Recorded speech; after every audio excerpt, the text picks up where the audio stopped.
You see, in this world, people often confuse noise with power. They think the loudest voice wins the argument, the boldest claim secures the victory, and the one who speaks first gets ahead. But let me tell you something that life has taught me, and maybe it's time we all listened a little closer. Real power doesn't need to announce itself.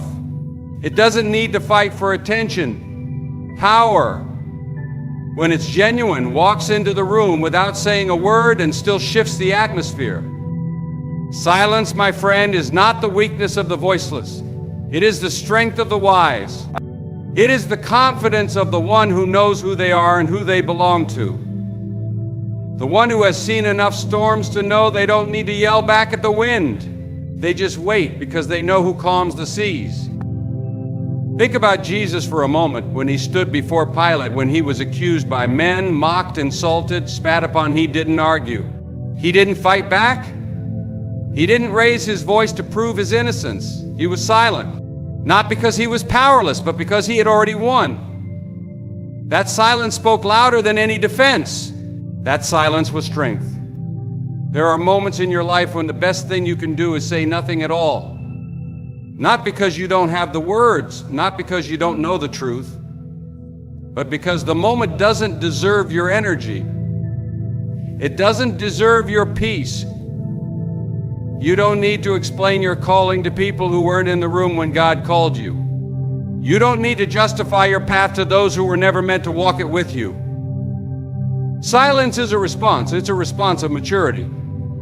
It's a sign that you've grown, that you're no longer moved by opinions or provoked by provocation. It's easy to react.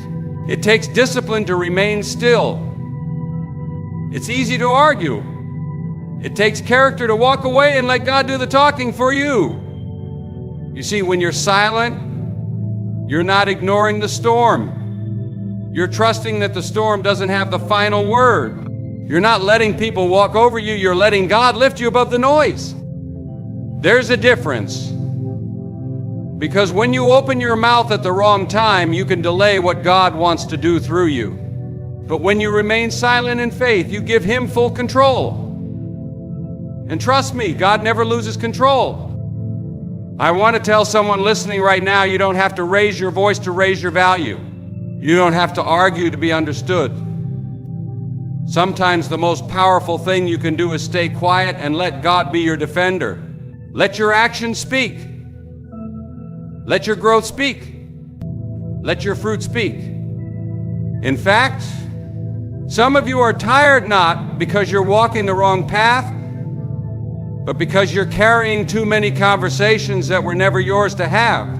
You're drained because you keep responding to things that are beneath your purpose. Not everything deserves your answer. Not every insult needs a reply. Sometimes silence is the only way to keep your spirit clean while the world throws dirt on your name. And let me tell you this, God hears what they say about you behind closed doors. He sees who's smiling in your face and speaking against you when you're not around. And if you stay silent, if you refuse to stoop down to their level, God will handle it. Oh yes, He will. He will make a table for you, not just in any place, but right there in the presence of your enemies. And you won't have to say a word. Your silence will be your vindication. There's a kind of peace that comes when you finally realize you don't owe anyone an explanation for the blessings God has placed over your life.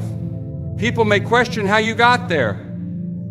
They may wonder why God is opening doors for you, but they weren't there for the nights you cried. They didn't see the sacrifices you made. They didn't see the battles you fought in silence. So why waste your breath trying to convince them? Let them wonder. Let them talk. While they gossip, you grow. While they slander, you soar. While they're watching, keep walking. If you can master the discipline of silence, you will walk into rooms that your enemies said you'd never enter. You will receive blessings that the world said you didn't deserve. And when that happens, don't clap back. Don't throw shade. Don't say, I told you so, just smile. Just keep walking. Because that's what the silent do. They don't announce victory, they live it.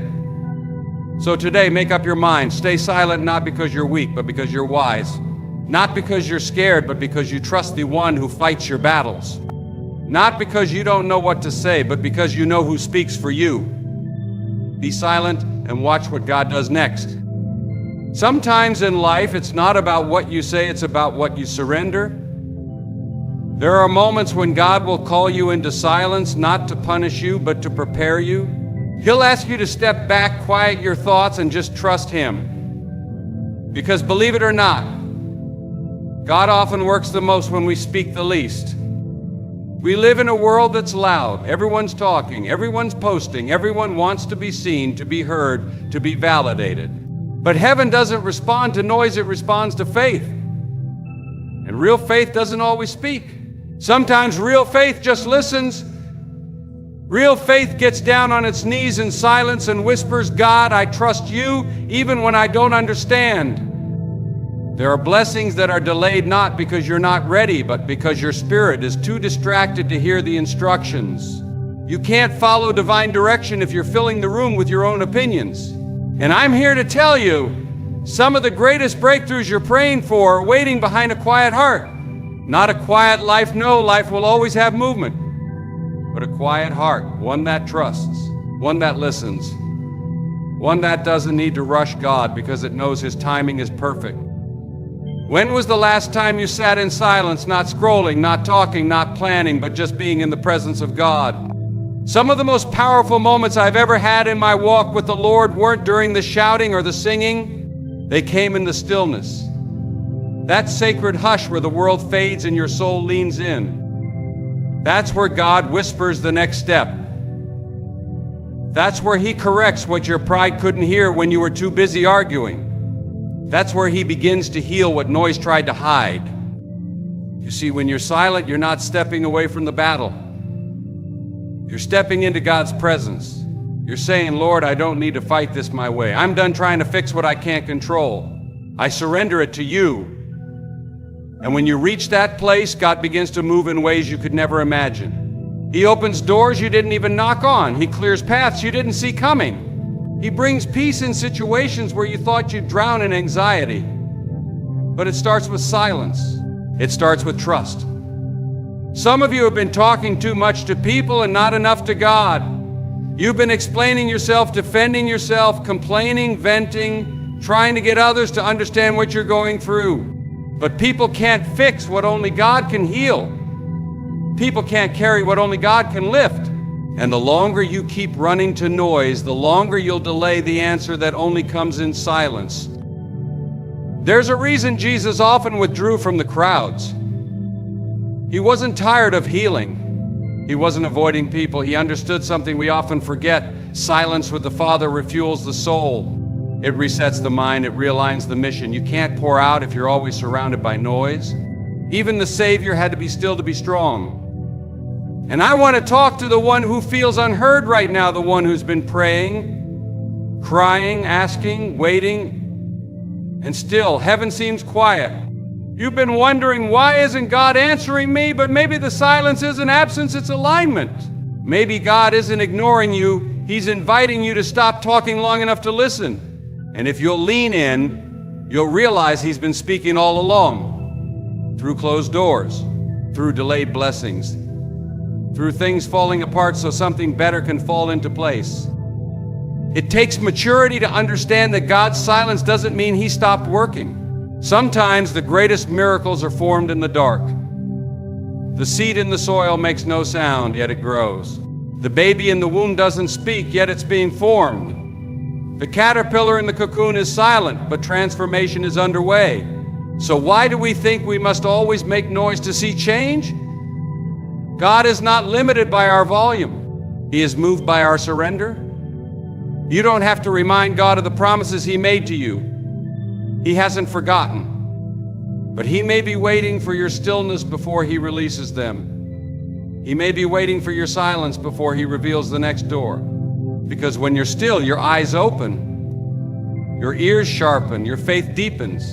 And when that happens, you don't just receive the blessing, you're ready to carry it. So stop trying to outtalk your fears. Stop trying to outshout your enemies. You don't have to post it. You don't have to prove it. You don't have to explain it. Just be still. God is not deaf. He's not late. He's just waiting for you to be quiet enough to hear this is the way. Walk in it.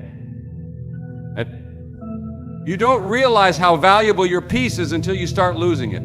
Until you find yourself exhausted, not from working hard, but from carrying conversations that go nowhere, defending yourself against people who've already made up their minds and reacting to every comment, every look, every word thrown your way. That's when it hits you your peace is more precious than your point. And silence becomes your shield. There are things in this life that simply aren't worth your voice. Not because you don't care, not because you're weak, but because you finally learned that maturity doesn't react, it responds. And more often than not, it responds with silence. You see, every time you respond to something that doesn't serve your purpose, you pay with your energy. You pay with your focus. You pay with your time. And some of us are spiritually bankrupt today because we've been paying attention to things that never deserved our attention in the first place. We've allowed the world to drag us into battles we were never called to fight. We've turned our peace into a platform for arguments, our hearts into targets for other people's projections. But hear me when I say this, you don't have to attend every argument you're invited to. Not every accusation demands a rebuttal. Not every situation needs your voice. Some things need your silence, because silence is a boundary, and boundaries protect what's sacred. And what's sacred, friend, is your purpose. What's sacred is your calling. What's sacred is your relationship with God. And when you respond to every little offense, every whisper of gossip, every post made to provoke you, you are handing over the peace God gave you to people who didn't earn it and can't protect it. That's not wisdom. That's self-sabotage. There comes a point in your walk with God where you don't react because of who they are. You stay silent because of who He is. Because you know that the battle isn't yours, the burden isn't yours, the outcome isn't yours to control. All you have to do is stand still, hold your peace, and let the Lord fight for you. There is a beautiful verse that says, "In quietness and trust shall be your strength." That's not just poetic, it's practical. When you stop chasing noise, stop explaining yourself, stop reacting to every push and pull from the outside world, you find something deep inside. Strength, clarity, peace that doesn't come from your surroundings, it comes from your surrender. And I know it's not easy. It's not easy to stay silent when you're misunderstood. It's not easy to hold your tongue when someone is lying on your name. It's not easy to walk away when you know you could prove your point. But listen, God isn't calling you to win arguments. He's calling you to win the war within. He's not asking you to be right in their eyes. He's asking you to be righteous in His. That means you don't need to explain why you walked away from certain people. You don't need to justify why you're not answering every message. You don't owe anyone an explanation for protecting your peace. Sometimes the best thing you can do is smile, say nothing, and keep walking. Because your silence is your growth. Your silence is your healing. Your silence is your strength. Let them talk, let them assume, let them misunderstand, because the truth is they talked about Jesus too. And still He fulfilled His purpose. Still He rose. Still He changed the world. Not with arguments, but with obedience. Not with noise, but with presence. And if He can stay silent in front of His accusers, knowing who He was, so can you. You don't have to defend yourself when heaven is already defending you. You don't have to react when your reaction could cost you your peace. Just because they're loud doesn't mean they're right. And just because you're quiet doesn't mean you're weak.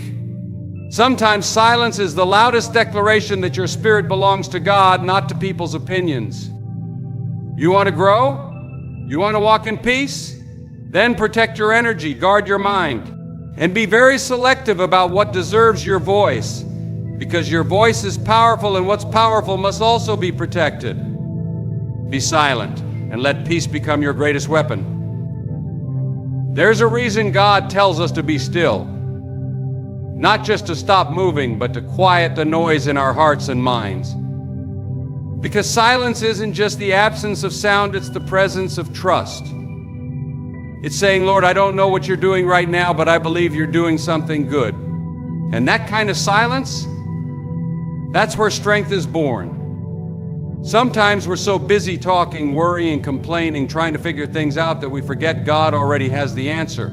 We think our words will fix it. We think if we say more, plan more, stress more, then maybe something will change. But faith doesn't grow through noise. It grows through stillness. It grows when you decide to stop asking why and start saying, I trust you anyway. You see, real trust shows itself when you can't see the way. When everything is dark, uncertain, when the prayers seem unanswered and the path looks unclear, that's where faith steps in. That's where silence becomes power. Not the silence of despair, but the silence of confidence. The kind of silence that says, even if I don't understand it now, I know who holds tomorrow. God doesn't always explain himself. He doesn't always send the details, but he does promise his presence. And sometimes he's waiting for you to stop talking long enough to feel it. You can't hear the whisper of the Holy Spirit when your mind is filled with fear and your mouth is filled with complaints. But if you can calm the storm inside, you'll begin to realize he's been there the whole time. Some of you are walking through a season right now that doesn't make sense. You're trying to trust, but nothing is moving. Nothing is opening. Nothing is changing, and you're tempted to panic. You're tempted to go back, to compromise, to say something, to do something, anything to make something happen. But sometimes the most powerful thing you can do is nothing. Just stand still. Just trust. Just be silent and let God be God. Think about the children of Israel standing at the edge of the Red Sea. The enemy behind them, the water in front of them. No way forward, no way back. And what did God say? Stand still and see the salvation of the Lord. He didn't tell them to build a boat. He didn't tell them to run. He told them to stand, to be still, to trust. And the moment they obeyed, the sea split wide open. That's the kind of God we serve. The kind who makes a way where there is no way. But he doesn't always move when we speak. Sometimes he moves when we stop speaking, when we stop panicking, when we stop trying to be in control, when we finally say, God, I surrender this completely to you. You can't hold the pen and ask God to write your story at the same time. At some point, you've got to lay it down. You've got to say, God, even if I don't see it, I'll trust you. Even if I don't hear you, I know you're near. Even if I don't feel anything changing, I believe you're working behind the scenes. That kind of trust, quiet, deep, unwavering, is what moves heaven. It's easy to say we trust God when everything is going well. It's easy to have faith when the blessings are flowing and the doors are opening. But what about when the door stays shut? What about when the answer is delayed? What about when you're met with silence? That's when true trust is tested. And that's when silence becomes your strength, because trust doesn't always shout. Sometimes it just waits, quietly, humbly, without needing to know the timeline, without demanding an explanation.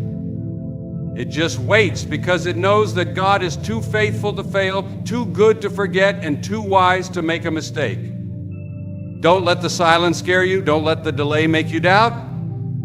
God hasn't left you. He hasn't forgotten you. He's just building something in you. He's teaching you to walk by faith and not by sight. He's teaching you that you don't need answers, you just need Him. And one day when the silence breaks and the blessing comes, you'll realize it was worth the wait. You'll look back and thank God that He didn't let you rush, that He didn't answer too soon, that He held you in that quiet place until your heart was ready to receive what your words couldn't have handled. So trust Him. Trust Him in the silence. Trust Him when it doesn't make sense. Trust Him when everything in you wants to panic, because sometimes the loudest faith is the quietest heart. Be silent and let your trust speak louder than your words. There comes a time in your life when God starts shifting the people around you.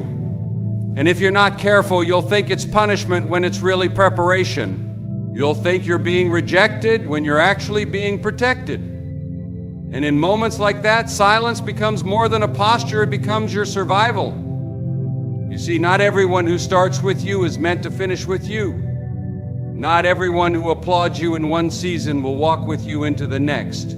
And sometimes the most painful part of growth is outgrowing the people you thought you'd never have to live without. But hear me, you don't have to announce it, you don't have to explain it, you don't even have to defend it. Be silent and let God do the separating. Some relationships are seasonal. Some friendships were only meant to last for a chapter, not the whole book. And when God starts turning the page, it's not your job to cling to characters who don't belong in your next scene. You don't need closure when you have peace. You don't need revenge when you've been released. You don't need to chase people who walked away when God is calling you forward. But the flesh wants answers, doesn't it? We want to know why they changed, why they left, why they lied, why they treated us that way. And we want to speak up. We want to expose the betrayal, confront the dishonor, explain ourselves, defend our name. But friend, silence is not weakness, it's wisdom. It's trusting that what God reveals in time is far more powerful than anything you could say right now. You don't need to broadcast the pain they caused. You don't need to drag their name through the mud. God saw it all. He heard the conversations behind your back. He watched the doors they tried to close. He witnessed the manipulation, the gossip, the sabotage, but he also said, vengeance is mine, not yours, not your mouth, not your emotions, his. And when you hand the battle over to him, silence becomes your weapon. There's a silence that speaks louder than words, a silence that confuses the enemy, a silence that says, I know who I am, I know who I belong to, and I don't have to fight for a seat at any table because God prepares one for me in the presence of my enemies. When you walk in that kind of silence, you're walking in divine confidence, not because you're perfect, but because you're protected. And sometimes the people who walked away had to leave so you could hear God's voice more clearly. Sometimes the betrayal had to happen so your heart could be purified. Sometimes the silence was necessary because their noise was drowning out your discernment. And when God removes someone from your life, he doesn't need your permission, just your obedience. We don't always understand it at the moment. We don't always see the purpose in the pain. But one day you'll look back and realize that God was saving you, saving your time, saving your destiny, saving your soul. Some of the people he took away weren't just distractions, they were delays. And in his mercy, he made space for your purpose to breathe. Don't try to reopen a door that God closed. Don't try to explain yourself to people committed to misunderstanding you. Don't try to hold on to those who've already let go. The more you defend yourself, the more drained you'll become. But when you stay silent, when you surrender the hurt, when you trust God to handle what's behind the scenes, he does something beautiful. He restores you without your help. That's when healing comes. Not when you win the argument, not when you post the truth. Not when they finally say sorry. Healing comes when you can sit in silence and still feel the presence of God. Healing comes when you can walk away without bitterness, when you can bless them in your prayers even if they cursed you with their words. That kind of peace isn't man-made, it's God-given. And maybe you're there right now. Maybe you're trying to make sense of a sudden separation. Maybe your heart is aching over people you love deeply. Maybe you're tempted to speak up, to clear the air, to prove your innocence. But let me tell you, there's more strength in your silence than in your defense. Because the God who sees in secret will reward you openly. And when he does, no lie, no rumor, no betrayal can stop what he has planned for your life. Be silent and let God remove who he needs to remove so he can make room for what he's about to do. There's something sacred about silence when it's rooted in surrender, not the silence of defeat or fear, but the kind that says, Lord, I've said all I can say. I've tried all I can try. Now I'm letting go and I'm letting you take over. That's when miracles start to happen, when you fight harder, but when you finally lay your weapons down. Life will stretch you. It'll test your patience. There'll be moments when everything feels delayed, your dreams, your prayers, your healing. And in those moments, silence becomes the soil where patience and trust grow. Because sometimes God's greatest works are not seen in the noise of progress, but in the quiet of waiting. You may be praying for something right now and it feels like heaven is silent. No sign, no answer, no change. But just because you hear nothing doesn't mean God is doing nothing. His silence is not absence, it's preparation. God does some of his deepest work in the quiet. He shapes character in the waiting. He tests motives in the stillness. He purifies desires in the delay. And here's the truth: waiting in silence doesn't mean doing nothing. It means doing the hard work of trusting. It means showing up every day with faith, even when there's no evidence. It means choosing hope when doubt is screaming louder. It means resting in the promise, not wrestling with the process. You see, when you learn to be silent in the face of delay, you begin to walk by faith and not by sight. You stop needing instant results. You stop needing applause or recognition. You stop needing everything to make sense. Because your confidence is no longer in the outcome, it's in the one who holds the outcome. That kind of silence is not passive, it's powerful. It says, I don't have to rush what God is doing. I don't have to beg for what's already mine. I don't have to manipulate a door that's not ready to open. If God said it, then I'll stand on it, even if I have to wait quietly in the hallway for a while. And let me tell you something, the hallway can be holy ground. That place between promise and fulfillment is where your roots grow deep. It's where your pride dies. It's where your faith matures. Some of the most anointed men and women didn't find God on the mountaintop. They found him in the silence of delay. Look at Joseph in prison, David in the wilderness, Moses in the desert, even Jesus in the tomb. All of them faced seasons of silence. All of them endured divine delays. And yet, in each of their stories, God was not late. He was right on time. Because heaven doesn't move by your clock, it moves by his purpose. We often think silence is a punishment. But silence is sometimes God's mercy. Because if he gave you what you wanted too soon, it might destroy you. If he opened the door before you were ready, it could become a burden instead of a blessing. God loves you too much to give you something you're not prepared to carry. So he waits. And in that waiting, he calls you to silence, not to frustrate you, but to strengthen you, to stretch your trust, to align your heart, to bring you to the end of yourself so you'll finally depend on him fully.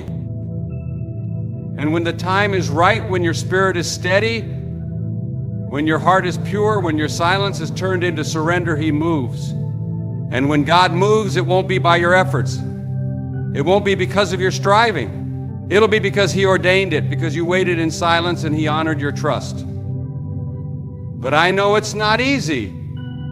I know it hurts when everything feels still, when prayers go unanswered, when dreams feel like they're slipping away.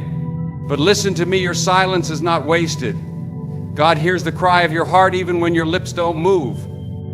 He sees the tears you cry in private. He counts them. He keeps them. And he responds not always in your time, but always in the right time. So be still. Be silent. Keep showing up. Keep believing. Keep surrendering. Let the silence teach you how to listen, how to wait, how to trust.